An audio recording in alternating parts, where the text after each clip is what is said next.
Hello.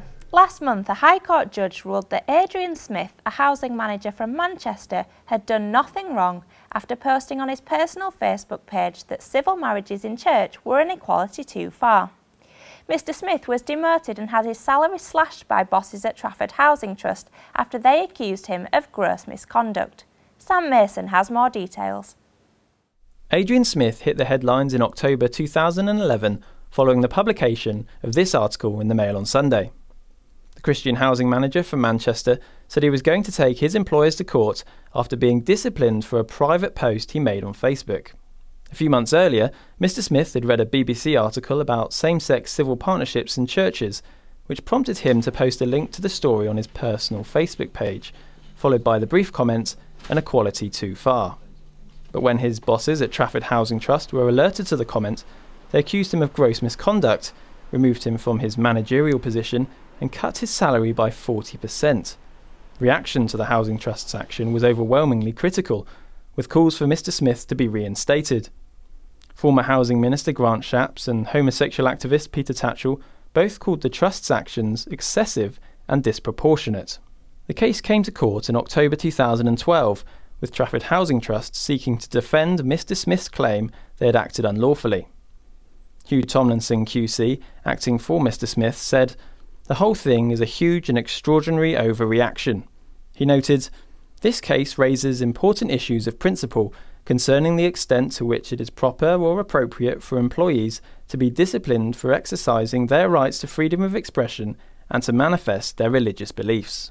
And just a month later, Adrian Smith was celebrating after the judge, Mr Justice Briggs, said the Trust had no right to demote Mr Smith over his Facebook comments, and ruled that the Housing Trust had breached the terms of his contract. Well, I'm delighted to say that I'm joined by Adrian Smith today to tell us a little bit about his story. Adrian, welcome and thanks for coming in. You must be delighted with the positive outcome of your case. Tell us a little bit about how it felt when the judge said in court that you'd done nothing wrong. Felt there was a release that came over me when the judge said this man has done nothing wrong.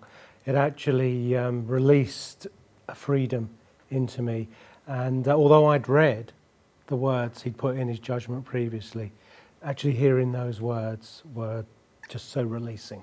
And your case seems to have struck a real chord with people on all sides of the marriage debate. How has it been with the strength of support that you've received since the outcome of the case?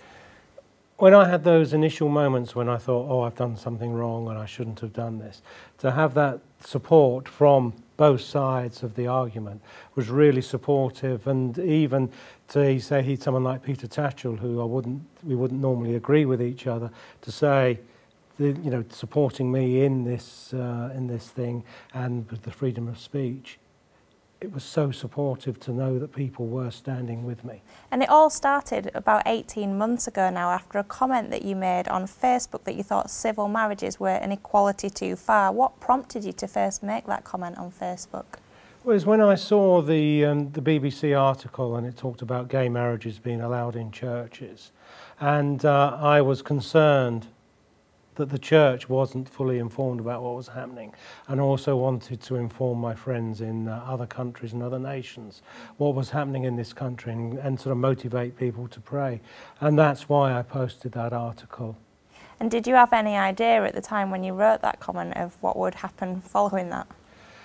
I carefully considered the phraseology of what I was going to say, and I was aware that I worked with people that wouldn't have the same views as myself.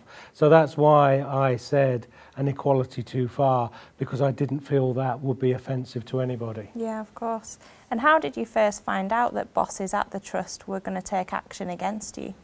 Well, I was working from home on a Thursday, and I received a phone call from my line manager to come into the business because there was an issue they wanted to speak to me about. And I was told not to go into the main office, but wait into the foyer. And then someone would take me upstairs to an interview room. So I suspected at that time there was something amiss. And what was your initial response to that?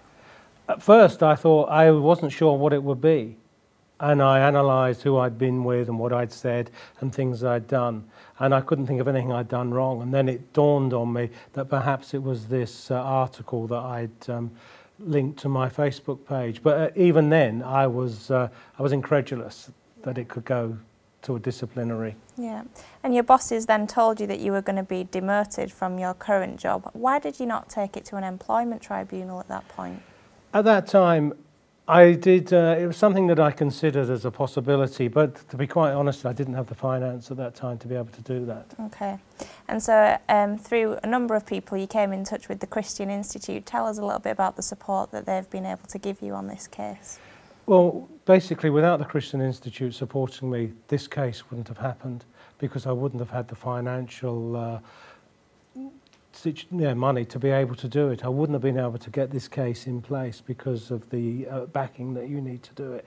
And also to know that there's an organisation with you that are using loads and loads of people, and they are aware of your situation. You know that there are people who are praying for you and supporting you, provides an immense amount of support for you.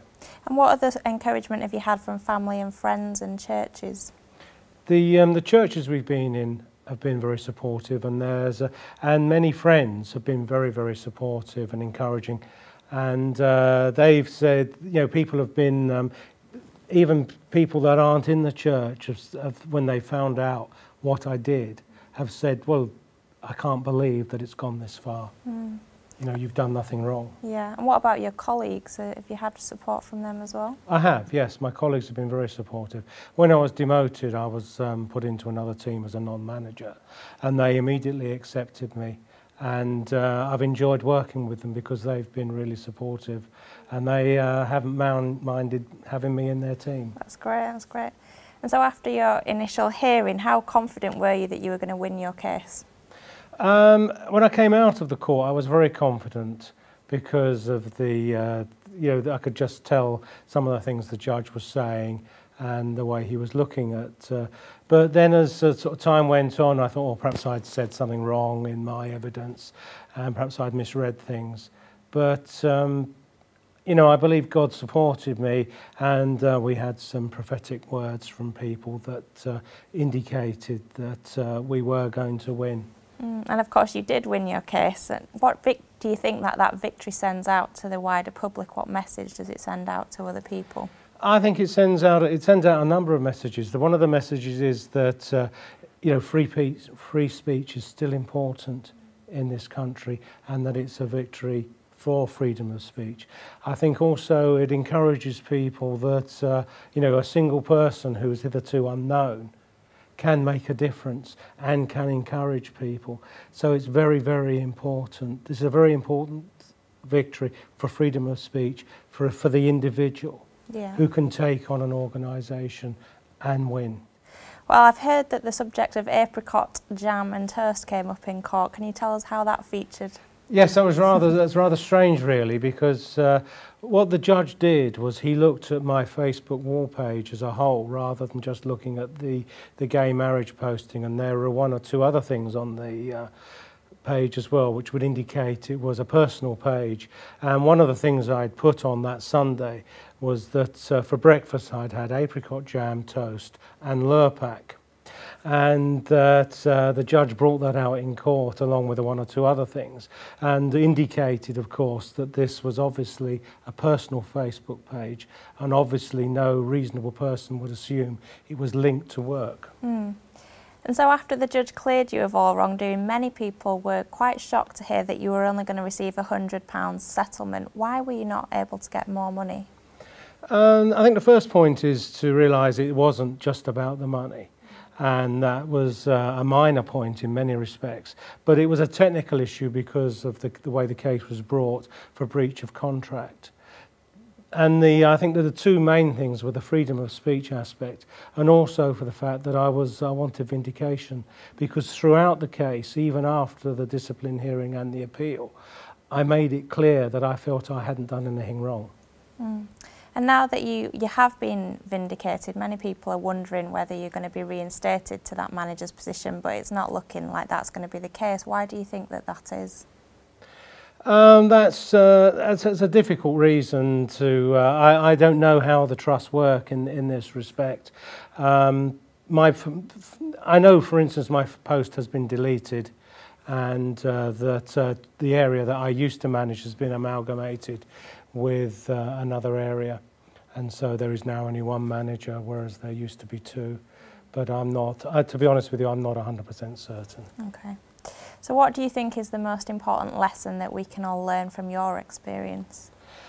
I think there are a number of lessons we can learn from here. One is not to give up. And I think the important thing is that when you are wrongly accused of something, is not to necessarily agree with it, but I think it's important to stand up for your rights and to and not take things lying down. I think it's so important that when you are accused of something, falsely accused of something, that wherever possible you do stand up and you tell people that you have been falsely accused. I'm sure that the whole situation has been stressful for you and your family. If you could turn the clock back, would you still make the same comment? Yes, I think I would, because what I believe in traditional marriage. I think traditional marriage is very important. I think marriage and the family is a building block for our society, and I think it's important. I don't want to see the institution of marriage undermined. So yes, I would, because I believe in marriage. And you'll have heard, I'm sure, that David Cameron is intending to press ahead with this bill to introduce same-sex weddings, and he's also now said that he will allow those to take place in churches. How do you feel about that statement now? Well, firstly, I wish he wouldn't proceed with this bill, because I think it's damaging to the country, and I think it's damaging to the institution of marriage and to families as well.